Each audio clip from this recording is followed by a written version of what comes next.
My dear friends, నేచరే మనకి చాలా నేర్పిస్తుంది అని అంటూ ఉంటారు కదా. నాకెందుకో నిజం అనిపించిందండి.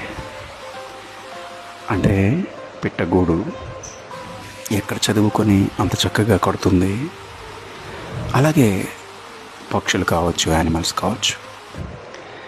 ఈ వీడియో ఒక 3 నిమిషాలైనా కానీ నాకెందుకో ఇప్పటి పేరెంట్స్ ఇలా చేయట్లేదు అని అనిపించింది.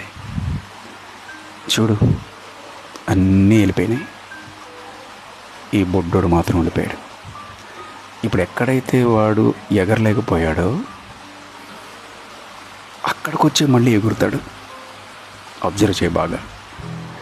చూడు, ఇంత దూరం వచ్చేసాడా, అక్కడి నుంచి ఇక్కడి వరకు పరిగెత్తుకుంటూ వచ్చాడా.